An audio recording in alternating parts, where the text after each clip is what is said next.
Welcome to my channel. ಎಲ್ಲರೂ ಹೇಗಿದ್ದೀರಾ? ಚೆನ್ನಾಗಿದ್ದೀರಾ? ಇವತ್ತಿನ ವ್ಲಾಗ್ನಲ್ಲಿ ಆದಷ್ಟು ಸನ್ನಿಧಿ ನನ್ನ ಜೊತೆನೇ ಟೈಮ್ ಸ್ಪೆಂಡ್ ಮಾಡಿದ್ಲು ಅಂತಲೇ ಹೇಳ್ಬೋದು. ಸ್ವಲ್ಪ ಹಾಲಿಡೇ ಇದ್ದರಿಂದ ಅವಳೊಂದು ಸ್ಪೆಷಲಾಗಿ ಒಂದು ಡಿಶಸ್ನ ಮಾಡಿಕೊಡಿ ಅಂತ ಕೇಳ್ತಾ ಇದ್ಲು. ಒಂದು ಸತಿ ಮಾಡಿಕೊಟ್ಟಿದ್ದೆ, ಅದನ್ನು ಮತ್ತೆ ಮಾಡಿಕೊಡಿ ಅಂತ ಹೇಳಿದ್ಲು. ಅದಕ್ಕೋಸ್ಕರ ಇವತ್ತು ಎಗ್ಗದು ಒಂದು ಸ್ಪೆಷಲ್ ರೆಸಿಪಿನ ನಿಮ್ಮ ಜೊತೆ ಶೇರ್ ಮಾಡ್ಕೊಳ್ತಾ ಇದ್ದೀನಿ.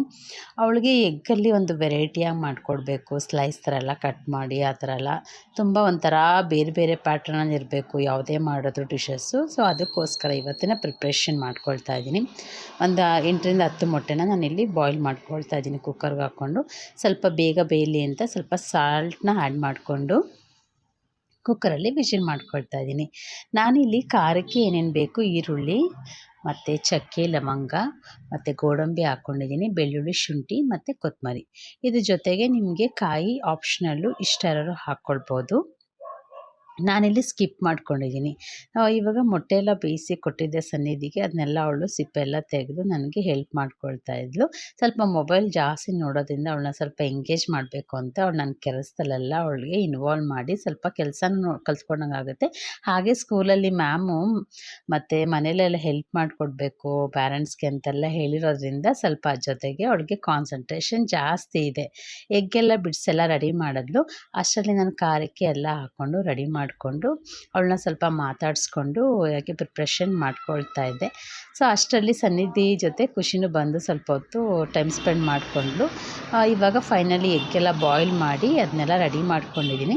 ಇವಾಗ ಒಗ್ಗರಣೆಗೆ ಸ್ವಲ್ಪ ಖಾರದ ಪುಡಿ ಉಪ್ಪು ಹಾಕ್ಕೊಂಡು ನಾನು ಎಗ್ನ ಇನ್ನು ಸ್ಲೈಸ್ ಥರ ಕಟ್ ಮಾಡಿ ಇಟ್ಕೊಂಡಿದ್ದೀನಲ್ವ, ಅದನ್ನ ಸ್ವಲ್ಪ ನಾನು ರೋಸ್ಟ್ ಮಾಡ್ಕೊಳ್ತೀನಿ.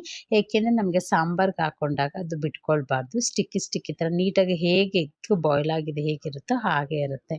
ಅದಕ್ಕೋಸ್ಕರ ಅಷ್ಟರಲ್ಲಿ ಇವಾಗ ಹಾಟ್ ವೆದರ್ ಆಗಿರೋದ್ರಿಂದ ಸ್ವಲ್ಪ ಐಸಸ್ಗಳೆಲ್ಲ ಮಕ್ಳುಗಳು ಜಾಸ್ತಿ ತಿಂತಾ ಇದ್ದಾರೆ ಐಸ್ ಕ್ರೀಮ್ನ.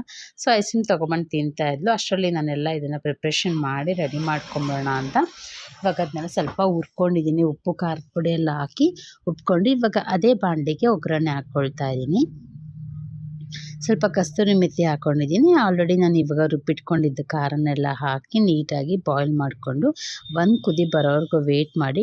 ಆಲ್ರೆಡಿ ಎಗ್ಗೆಲ್ಲ ಬೇಯಿಸ್ಕೊಂಡಿರೋದ್ರಿಂದ ಒಂದು 10 ನಿಮಿಷ ನಾವಿಲ್ಲಿ ಬಾಯ್ಲ್ ಮಾಡಿದ್ರೆ ಸಾಕು, ಎಗ್ಗದು ಮಸಾಲ ರೆಡಿ ಆಗುತ್ತೆ. ನಮಗೆ ನಾರ್ಮಲಾಗಿ ಚಪಾತಿ, ರೊಟ್ಟಿ, ದೋಸೆ ಆಗಿರ್ಬೋದು, ರೈಸ್ಗೂ ಎಲ್ಲ ತುಂಬ ಚೆನ್ನಾಗಿರುತ್ತೆ. ಇವಾಗ ನಮ್ಮದು ಎಗ್ ರೆಸಿಪಿ ರೆಡಿ ಮಾಡಿಕೊಂಡೆ. ಸೊ ಇದಾದಮೇಲೆ ಅಪ್ಪಂದು ಬರ್ಡೇ ಇತ್ತು. ನಾವಿಲ್ಲೇ ಆ ಮನೆ ಹತ್ರನೇ ನಿಯರ್ ಬೈ ಇರೋದ್ರಿಂದ ಅಪ್ಪನ ಬರ್ಡೇ ಮಾಡೋಣ ಅಂತ ಸಿಂಪಲಾಗಿ ಹೋಗಿ ಅಪ್ಪನ ಬರ್ಡೇ ಎಲ್ಲ ಮಾಡಿಕೊಂಡು ಸ್ವಲ್ಪ ಎಂಜಾಯ್ ಮಾಡಿಕೊಂಡು ಇವತ್ತಿನ ವ್ಲಾಗ್ನ ಇಲ್ಲಿಗೆ ಮುಗಿಸ್ತಾ ಇದ್ದೀನಿ. Thank you.